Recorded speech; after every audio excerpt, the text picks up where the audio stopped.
Terima kasih untuk kesehatan dan waktu hari ini. Sekarang kami mau mulai ibadahnya. Dalam nama Tuhan Yesus, haleluya, amin. Kita nyanyi yuk.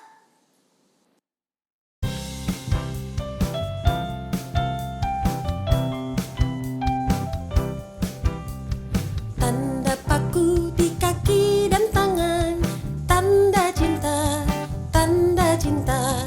Tanda tombak menusuk di pinggang, tanda cintanya Tuhan.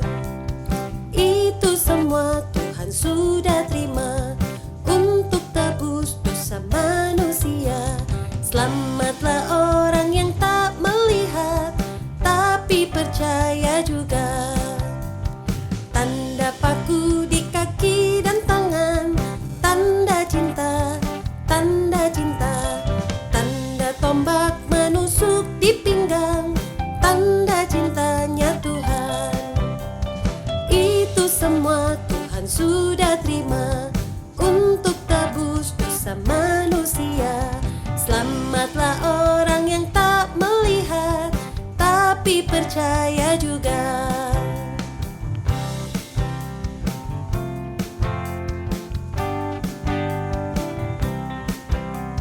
Yesus disalibkan karena cintanya kepadaku, kepadamu. Yesus disalibkan karena cintanya, dosa dihapuskan. Yesus disalibkan karena cintanya kepadaku, kepadamu. Yesus disalibkan karena cintanya, dosa dihapuskan. Itu semua Tuhan sudah terima untuk tebus dosa manusia. Selamatlah orang yang tak melihat tapi percaya juga. Selamatlah orang yang tak melihat tapi percaya juga.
adik-adik, kaget ya?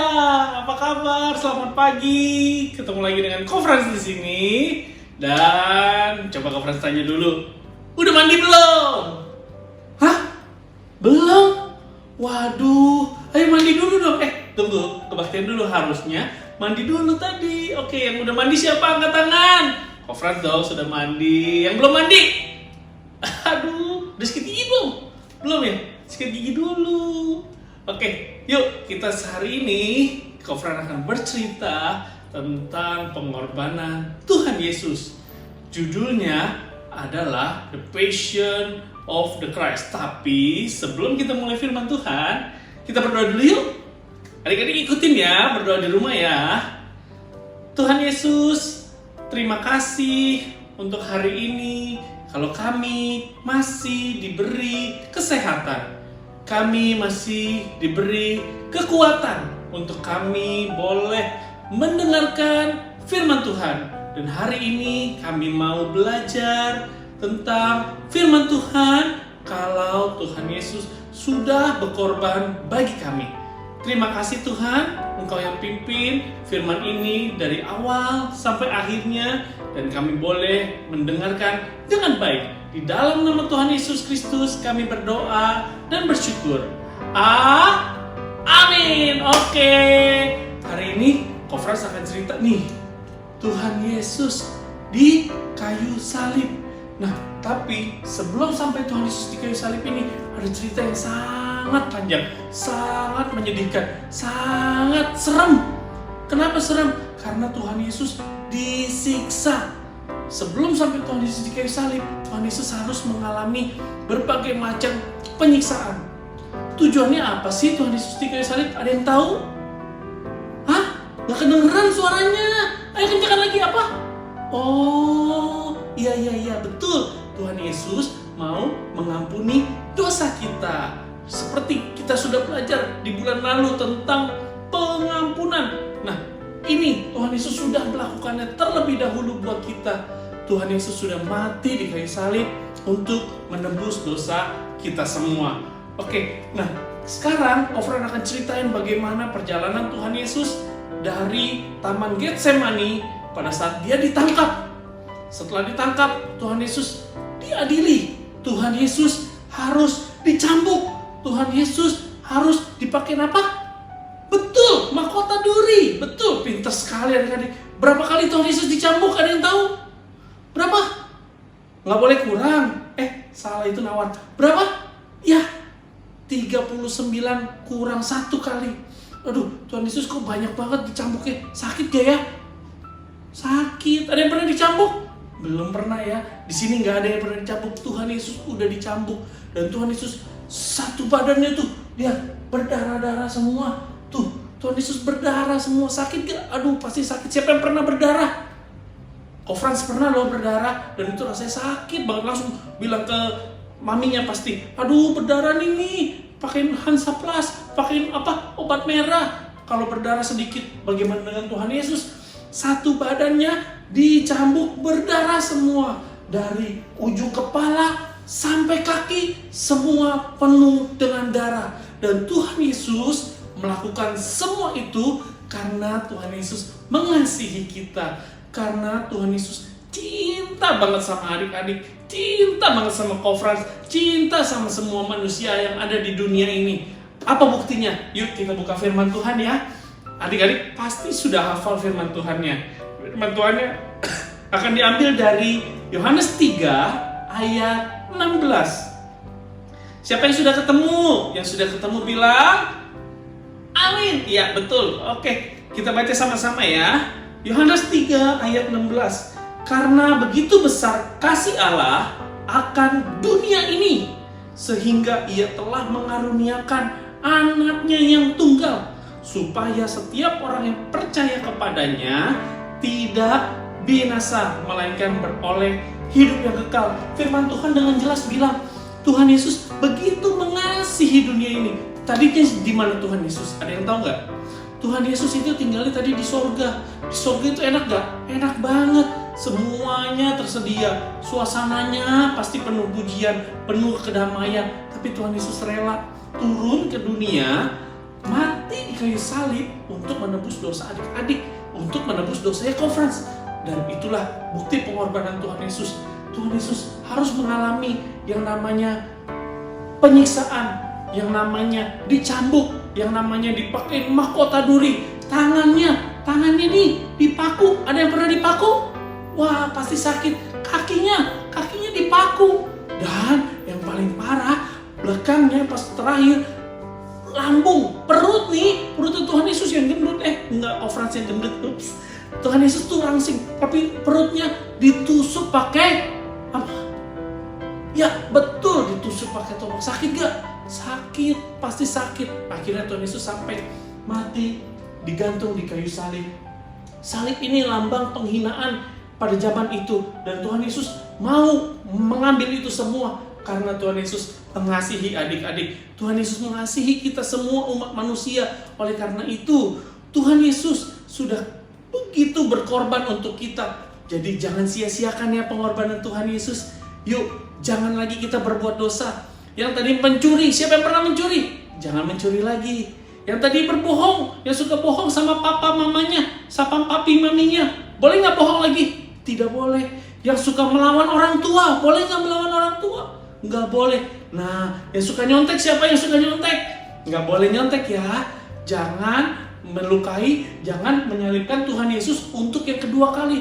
Tuhan Yesus sudah disalib 2000 tahun yang lalu untuk menebus dosa kita. Oleh karena itu, kita jangan menyalibkan Tuhan Yesus lagi. Kita harus berbuat baik. Kita harus berbuat sesuai dengan firman Tuhan. Jadi adik-adik harus baca firman Tuhan supaya tahu apa yang Tuhan Yesus mau kita lakukan di dunia ini. Tuhan Yesus sudah begitu mengasihi kita. Nih, kan sebentar lagi akan ada yang namanya Jumat Agung. Jumat Agung itu kita memperingati bagaimana pengorbanan Tuhan Yesus mati di kayu salib untuk menebus dosa kita. Itulah kita memperingati. Tapi Tuhan Yesus Tuhan yang hebat. Dia nggak cuma sampai mati di kayu salib, tapi Tuhan Yesus juga bangkit pada hari yang keberapa? Betul, hari yang ketiga Tuhan Yesus bangkit. Dan itulah kemenangan yang Tuhan sudah berikan buat kita semua. Tuhan Yesus sudah bangkit dari maut, dan maut sudah dikalahkan.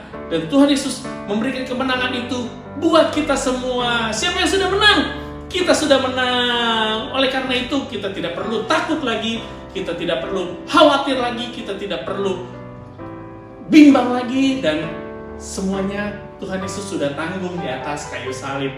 Oleh karena itu adik-adik, yuk mulai hari ini kita lakukan kebenaran, kita lakukan kebaikan, kita lakukan segala sesuatu yang sesuai dengan kehendak Tuhan, kebenaran firman Tuhan. Kita belajar sungguh-sungguh, hormati orang tua, papa mama, papi mami, semuanya kita hormati. Dan Tuhan Yesus sudah juga menyediakan mahkota buat kita di kehidupan kekal nantinya. Siapa yang mau terima mahkota? Loh, tapi mahkotanya mahkota duri bukan, Kofran? Bukan. Mahkotanya begitu indah. Mahkota kehidupan yang Tuhan sudah sediakan buat kita. Tuhan Yesus rela Dia pakai mahkota duri supaya kita boleh memperoleh mahkota kehidupan. Oke, adik-adik, untuk firman Tuhan hari ini kita sudah belajar bagaimana Tuhan Yesus berkorban bagi kita, dan jangan sia-siakan pengorbanan Tuhan Yesus. Oleh karena itu, yuk kita semakin semangat, semakin cinta sama Tuhan Yesus, karena Tuhan Yesus sudah lebih dulu mengasihi kita semua. Oke, tadi siapa yang belum mandi? Sekarang waktunya mandi. Oke, Tuhan Yesus memberkati, dan kita berdoa lagi untuk firman Tuhan. Untuk firman Tuhan hari ini, oke? Kita berdoa. Tuhan Yesus, terima kasih Tuhan buat firman-Mu. Kalau kami boleh belajar, Engkau begitu mengasihi kami lewat pengorbanan-Mu 2000 tahun yang lalu. Tuhan Yesus boleh mati di kayu salib untuk menebus dosa kita semua. Oleh karena itu, hari ini kami mau Tuhan belajar memenuhi kehendak-Mu. Kami berjalan hidup dengan sesuai kehendak firman Tuhan. Ajar kami Tuhan, Roh Kudus mampukan kami untuk melakukan kebaikan, kebenaran sesuai dengan kehendak Tuhan Yesus saja. Terima kasih Tuhan Yesus, terima kasih. Dan hari ini kami boleh bersyukur kalau walaupun secara online kami beribadah, tapi kami yakin dan percaya kuasa Tuhan, hadirat Tuhan tidak terbatas oleh media apapun, dan Tuhan Yesus tetap sanggup memberkati kami. Di dalam nama Tuhan Yesus Kristus kami berdoa dan mengucap syukur. Haleluya. Dan adik-adik sekarang angkat tangannya, kita akan siapkan hati kita untuk menerima doa berkat. Kiranya Tuhan Yesus memberkati adik-adik dimanapun adik-adik berada. Apapun yang adik-adik kerjakan, apapun yang adik-adik lakukan, Tuhan Yesus memberkati. Tuhan Yesus juga memberkati orang tua, papa mama dalam pekerjaannya, dalam usahanya, dalam apapun yang dilakukannya. Di saat-saat seperti ini, Tuhan Yesus juga tetap memberkati. Di dalam nama Tuhan Yesus Kristus, kiranya Tuhan memberkati adik-adik. Di dalam nama Tuhan Yesus Kristus kami berdoa dan mengucap syukur. Haleluya. Sama-sama kita katakan amin. Sampai jumpa minggu depan. Kita ketemu lagi di online service. God bless you.